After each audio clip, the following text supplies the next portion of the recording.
Good morning. You are listening to Retake Our Democracy, a 30-minute weekly show that airs on KSFR 101.1 FM, your public radio station here in Santa Fe.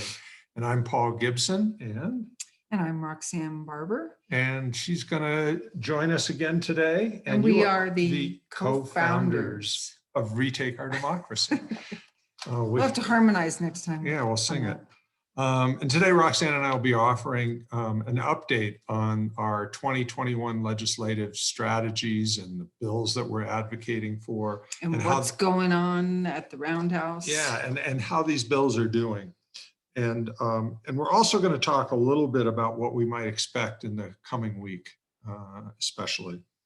And we're going to tell you which bills passed through their committees this week, too. This is going to be so exciting. We're not going to have enough time. Last week, Roxanne and I were on it again, and on that show, we just sort of previewed the bills that we're pushing for in the 2021 session. And the week before that, I had Representative Roger Montoya on, and we talked about some of his bills that would focus on the needs of rural communities. A truly remarkable interview and a great guy, and I recommend you're checking that out. We'll tell you how in just a second. And the week before that, we had the folks from People Over Private Prisons, and they're advancing HB 40, which passed its committee hearing this week, and would put a moratorium on private prisons. And we'll talk a little bit about that later as well. But you can get all of those shows, all of our past shows, by going to retakeourdemocracy.org and just clicking on the actions and events page on the menu there, and a page will open up and you'll see Retake Conversations. And if you click there, you see all the old shows. You can binge watch. Because not only are we recording this for KSFR, we're also videotape them. Yeah. So if you're driving around town right now and you missed some of this show and you're going, oh, I want to find out how that ended, you can go back home and you'll find it on Retake Conversations. So, but not until when? Tomorrow. Usually, in fact, sometimes it's on even before the radio show. So don't tell KSFR. So we'll get to our discussion of what happened this week in just a minute. But before we do, I want to acknowledge that we're conducting this interview on Tewa stolen Tewa land. And we want to acknowledge their thoughtful, mindful, soulful shepherding of that land for centuries, and thank them for that. Yeah, and thank them for that. And we hope that all of us learn something from the way they have managed the land in a balance and harmony. I want to also remind you that, like Retake has, if you listen to this show regularly, you know this, but so I'll make it quick. We've got 2021 legislative priorities. We have 20 transformation bills and about 25 priority bills. They're all summarized. If you just go to retakeourdemocracy.org and click on the legislation menu. It says NM legislation. NM legislation. You will see a bunch of links there, and you'll be able to find a list of our bills that we're supporting. You'll also be able to find some useful information, contact information for all the legislators, and we'll talk about a few other things that we are now hosting on the website in just a minute. And then I would also want to invite all of you, and the timing for our show being on Saturday morning is not good for telling you about our Friday afternoon weekly roundup. And that's a legislative roundup where about 70 people, sometimes more, sometimes a little less, who are really active at the Roundhouse, join a Zoom together and we kind of debrief. And strategize. And we find out what legislators are saying. This yesterday, and we're recording this on Friday at about 2, so that meeting's about to start. We'll be talking about what we've heard from legislators, and all our bills have passed so far, but we've heard some of the counter arguments to the bills, and that's really important intelligence that we get. And then we share that with bill sponsors and advocate organizations, and so forth. And we refute a lot of those We claims. refute. Yes, Yes, we do. that's what's important So- about knowing. Let's pass the ball over to Roxanne. How about if you talk a little bit about how the committee process is unfolding so far? Well, as you might imagine, it's very different this year in these times of COVID.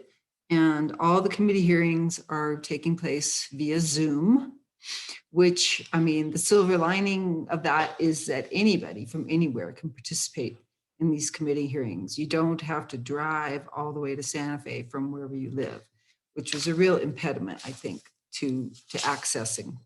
So that's a good thing. They're still working out a lot of kinks. Many of these Zoom meetings are starting very late. They're having technical problems. Different legislators can't get on.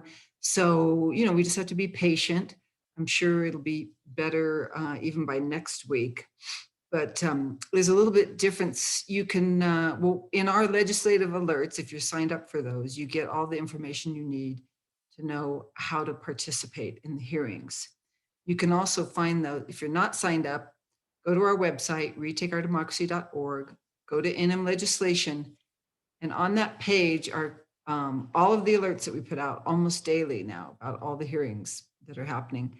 And there's also a link a little bit below that if you want to sign up to get those alerts in your email inbox almost every day.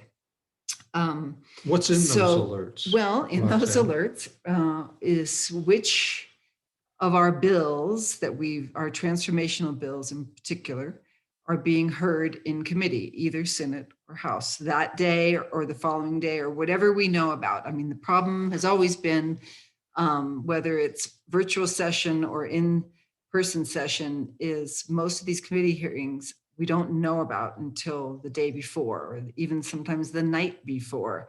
Right. So it's really hard to track everything and keep up to date, but we do our best to do that. And then we send these out in the morning to tell you what's being heard that day and usually the following day. And in some cases we do know 2 or 3 days in advance. Exactly. But the difference between the House and Senate, they're handling it a little bit differently. House committees, they give you the link directly to the Zoom and you can just click on that link when the hearing time is starting, and you can participate and you can use the raise hand function in the Zoom if you would like to speak. Many of them are limiting the number of people who can speak for and against the bill. So I guess the quicker you raise your hand, That's not the way they figure it out. no, they're not doing it Yeah, in order. yeah. Okay, well. I've been able to testify in all 5 hearings that I've been in so far. Okay, well, that's pretty good percentage, 100%. And then for the Senate hearings, they ask you to email the Senate secretary, and you have to give your name, the bill number, whether you're for or against, and give them your email address. And then they will send you the link, and then they will admit you into the Zoom only when it's your turn to talk. And you have to send that notice 24 hours. 24 hours in before the advance to be able to offer public hearing in a Senate, public comment in a Senate committee hearing. Excuse me. So that's a little more work, but I think you've been successful with that, haven't you, Paul? Mhm, mhm. Yeah, and if you have documents or anything that you want to submit for a hearing, you have to submit those 24 hours in advance as well. And I know what I was going to say. So I think the Senate committee hearings, they don't let you in until it's your turn to speak. Right.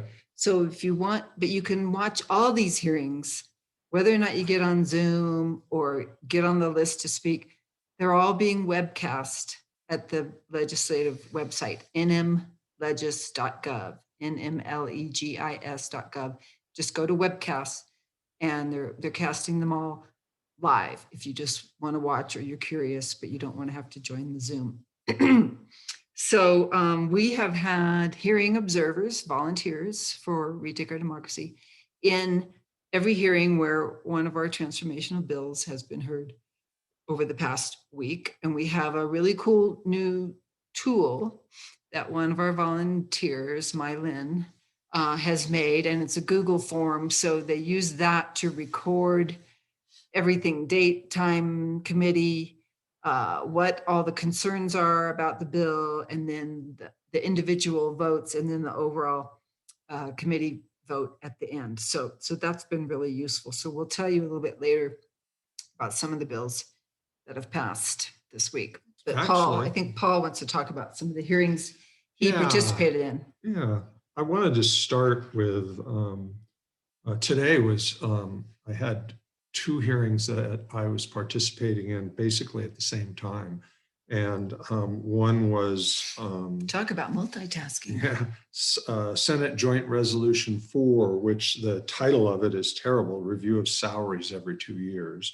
But it's a brilliantly crafted piece of legislation from Senator Daniel Ivey Soto, who was also chair of that committee.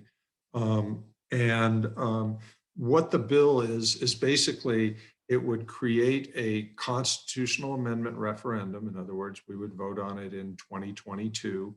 That would authorize the Ethics Commission to set salaries for not for judges, for staff at the Roundhouse, for legislators, and for political appointees like the Attorney General, or elected officials, I'm sorry, like the Attorney General, and the Land Commission and so forth. And the thing that's clever about that is it's never, Ivy Soto spoke at length about how in Congress, it's very, very, very hard, the US Congress, to pass legislation to raise salaries. Because you never want to go back to your constituents and say, I just raised my rate, my pay. And, you know, Republicans would excoriate you for daring to do that. The same holds here where there is no salary. And so Ivy Soto has cleverly constructed this so that what it does is authorize the Ethics Commission to set the salaries. And that depoliticizes it. That's a bipartisan commission. And so we would all get to vote on it. And if we pass it, then going forward, legislators would not have to introduce legislation to increase, decrease, anything, their salaries.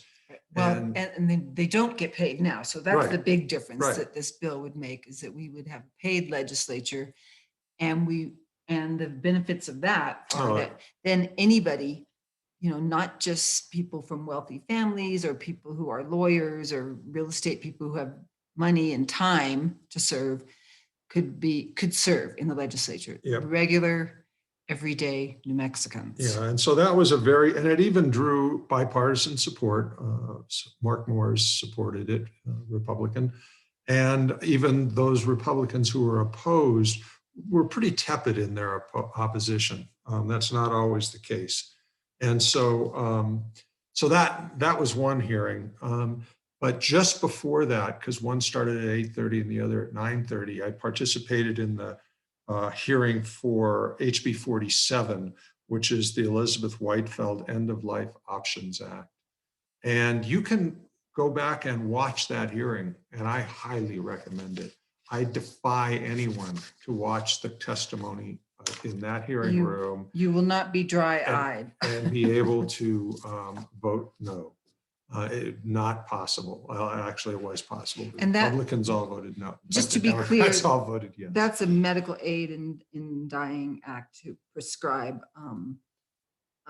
medication.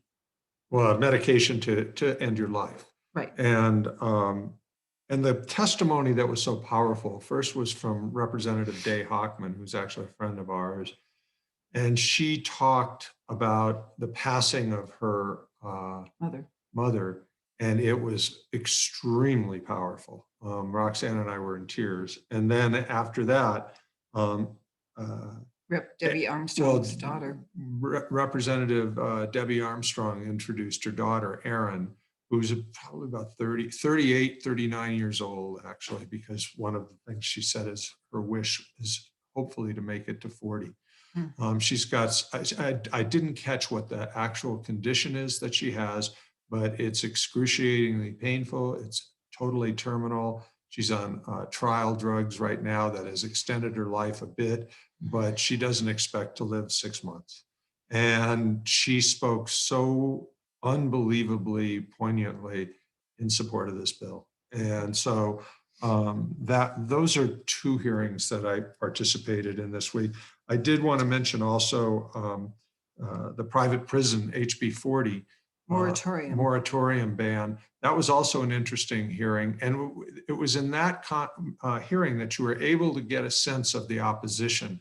And we heard from people from the State Board of, it's not incarceration, but it's corrections spoke about the impact, the fiscal impact on local communities, which bill sponsors kind of countered. But they specifically spoke about the problems that would be incurred in Otero County and Grants County. And so by getting that information, we're able to confer with the bill sponsors and get counter arguments and find out if the concerns are valid or invalid. For instance, in Grants, they said that 75% of their gross receipts tax, which is a big part of the county budget, come from the private prison. So is there a way to make it so that if we convert it to a government state-run prison, they could recoup the general GRT? Maybe, but that's the kind of reconnaissance we get in these hearings. And I think the thing about jobs, what I had read is that a lot of these companies bring people from out of state to take those jobs. So they don't necessarily give jobs to New Mexicans. Okay, anyway. So do you want to talk a little bit about some of the new bills that have been introduced? So while she's looking for that, basically right now, we're hundreds of bills were introduced right on January 7th or 8th or something like that when that was open. 2 weeks. Mm-hmm. And that was even before the session began. And then there was a lull, and now we're starting to see some more bills introduced. So these are, I'll just tell you about a couple that just got introduced in the last day or two that we knew were coming. And one of those is HB 203, and that's Health Security Planning and Design. So this is Health Security Act basically, but what they're taking it in steps. And if this passes, they're going to do an extensive planning and design, like take at least a year, isn't that right? Yeah, a year. And so that they can plan it all out and show legislators exactly how it's going to work, exactly what it's going to cost. Because that's the main objection that this bill has had in the past is it's going to cost too much money. And there have been 3 studies that show it will actually save the state money. But those are all based on theoretical models. Right. And so what this would do is end the discussion because it would cross every T, dot every I. This is how it's going to be implemented. This is how it would be funded. This is what it will cost. And this is what it will save the state. Sign on. Yeah. Okay. So yeah, we're definitely supporting that bill. The other one that just got introduced, it was either yesterday or today, and that is SB 207, which is called Food, Hunger, and Farm Act. This is sponsored by Representatives Melanie Stansbury and Joanne Ferrari. This is a big, ambitious bill. Try to tell you in a nutshell, it's addressing all kinds of food and hunger issues across the state and agricultural issues. So they plan to improve food processing and storage and distribution, create more jobs in agriculture, increase the purchase of food from New Mexico grown products, expand meal programs at schools, childcare facilities, higher ed institutions, support traditional agricultural practices and land stewardship, soil and water, traditional indigenous food practices, and seed saving. That's a big one. That's important. They're going to develop a plan to address malnutrition among vulnerable groups like children, seniors, and low-income communities. And I mean, it's a long bill. I just read all 12 pages of it this morning and took some notes. You know what it makes me realize, Roxanne? The public bank would be a great partner for this because there's so many systems and investments that they're going to need to make to actualize this legislation. And the public bank could be an important investor in keeping our funds here creating things like that. Absolutely. And they're only, they're going to Dynamite. establish a fund, but they call it a non-reverting fund in the state treasury. And they're really only asking for an appropriation of 750,000 a year beginning in 2022. So it's not millions and millions of dollars. So anyway. But that's to develop these plans and stuff. And then they're going to need the funds to create the manufacturing and so forth. And that's where the public bank come in. Yes, yes. And so that's HB 207, Food, Hunger, and Farm Act. Those are two that just dropped in the last few days. So how have we done so far, Roxanne? We've done pretty darn well. And I just want to tell you, Spoiler alert, every year the bills all pass in the beginning and then They the do. reality strikes. no, Yeah. don't say that. Oh, wait, before you do this though, I have to just interrupt. It's going to be different this year. I have to interrupt. I always forget to do this. This is almost close to when I'm supposed to say it, but you're listening to KSFR 101.1 FM and streaming from ksfr.org. And it is your Santa Fe public radio station and it needs your support. So if you go to retake, I always say retake. If you go to ksfr.org, click on their donate button, give them 10 or 20 bucks and, view it as your ticket for admission to some great programming. And thank you to all the people at KSFR to make this show possible. Okay. Well, let's tell you a little bit about which bills passed in their first committee this week. HB 4, Civil Rights Act, that's Brian Egolf's bill, passed in the first House Committee, State Government Elections and Indian Affairs. And we'll just say almost every one of these, with a few exceptions, passed along party lines. This is why you got to have the majority. It's the only way to pass things. Yeah, and we've got a much better majority than the Democrats in Washington have in the Senate. Gosh, hanging by a thread there. The two identical abortion bills, the repeal abortion ban bill, HB 7 in the House, SB 10 in the Senate, passed their first committee. In fact, HB 7 is on to its second committee. It's being heard this afternoon. Right. We're recording this on Friday. So that is expected to pass. In fact, that's going on as we record. It's backed by the governor. It's expected to pass this year. HB 40, private detention facility moratorium. Paul talked about that. That passed. HB 47, end of life act passed. HJR 1, permanent fund for early childhood, passed the first committee, House Commerce and Economic Development. And I think most legislators are saying they think this is going to pass finally this year. And that just increases the permanent fund by 1%. distribution by 1% for early childhood education and other programs. HB 42 is low income comprehensive tax rebate.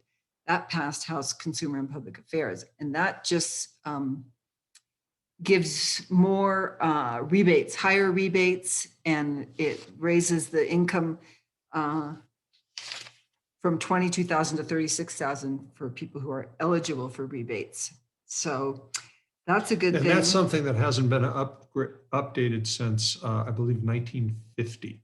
Oh, and it's ridiculous. So, what has happened with that is that, with the cost of living, people's incomes have crept up and up and up to where 22,000 at one point was a low income, and you really needed support to make things work. And but if you start getting up to 23, 25, 26, 27,000, you're no longer eligible. So they're raising that cap up to 36. Right. And it depends on the number of exemptions you have. Right, In other words, right. the number of dependents and that Right. kind of thing. So that'll help people who really need it. And let me see, SJR 4, that is the paid legislature. Oh, Paul talked about that. That passed Senate rules just this morning. And then there's a couple bills that keep getting pushed forward. Do you want to talk about what's coming up in hearings, or did you want to say something else? I think you're more on top of what's going on. I meant before I tell them about. No, well, the only thing I would say is that it's very instructive to listen to these hearings, and it's so much easier now. As Roxanne will attest, 2 years ago during a 60-day session, I was at the and last year for the 30-day session, I was at the Roundhouse from 7:30 in the morning until 5 in the afternoon, almost every day. And now And eating breakfast breakfast burritos and not and exercising. and not eating lunch. It was horrible. But now, Sitting in those lousy chairs. sitting in the lousy chairs. Sorry. Yeah. And the problem there was you can't be in two places at once. Whereas this morning I was able to be in two hearings at once and, pay attention to, what was going on and when I needed to weigh in or when they were starting to talk about something interesting or some opposition stuff that I needed to know, where the counter arguments to the wisdom of the bill were being discussed. And you can do it, have coffee. You don't have to be cute. You can be in your sweats. And then all of a sudden you've got a minute or two to offer your comment. So it's a So great way. you do need to comb your hair. You do have to, but if you're going to comment. it's a small screen. And the bottom line is you really start to understand, you get to know who these legislators are and their values and their priorities. Because they're debating these issues. And the one thing I would say that I've learned this year, or that is different this year, is that it's way more civil. I have not heard an acrimonious comment or snarky comment once. Very respectful, no interrupting, and a lot less of the Republicans trying to drag things out. So it's I mean, there's been some of that. Thank you, Senator Schmeeds. But for the most part, very civil discussion. That's great. That's great. Before I tell you about two new hearings that are coming up on Monday and Tuesday, I just want to remember to say thank you to all of our volunteers, our hearing observers. We've got about 18 or 20 people who are going to be observing throughout this session on various days. And we've got couple hundred people across the state who are doing Zoom calls with their legislators and then coming back and meeting with us. That's the meeting on Friday afternoons at 3:30. Yeah, one of the Senate discussions is Friday night at 6 with Senator Leo Jaramillo. I know. I was just saying that we had one as recently as last night. Yeah, and we did them with Senator Senator Worth and Brian Egolf. I just merged their two names together there. And so it's really great to get to know your legislators in that way. So if you're interested, send us an email, right, to retakeresponse@gmail.com, and we'll give you more information. So new hearings coming up, and you can find all these on our website. These aren't up yet because I just learned about them about a half an hour ago. But if you go to NM legislation and then click on legislative alerts, you'll get the alert for the day. This will go out tomorrow morning, and you can get all the information you need to participate. Monday, they're going to hear HB 86, which is Native American Library, Internet, and Education. It's a great bill. It's House Education Committee. It's Monday morning at 8 a.m. Tuesday, February 2nd at 9 a.m. Senate Conservation is going to hear, we hope, because they keep postponing, SB 86, which is amending the Produced Water Act. It's called Use of Water for Oil and Gas Ops. It's a solid bill. SB 83, which is Local Choice Energy. A lot of you know what that is. And SB 112, which is Sustainable Economy Task Force. So that's Senate Conservation, Tuesday morning at 9 a.m. Go to our website to learn more about them. Okay, well, you know what? We're out of time. So Roxanne, do you want to say goodbye? Goodbye, everybody. Thanks for listening. Yeah, and thank you to all of you who are advocating, even beyond our volunteers. We have hundreds and hundreds and hundreds. We have 2,500 people on our alert list, and we know you're making those calls. We know you're making calls and sending emails. So thank you very much. Stay hopeful, stay healthy, and most of all, stay active. It's the only way we fix this mess. Bye-bye. Back at you next week.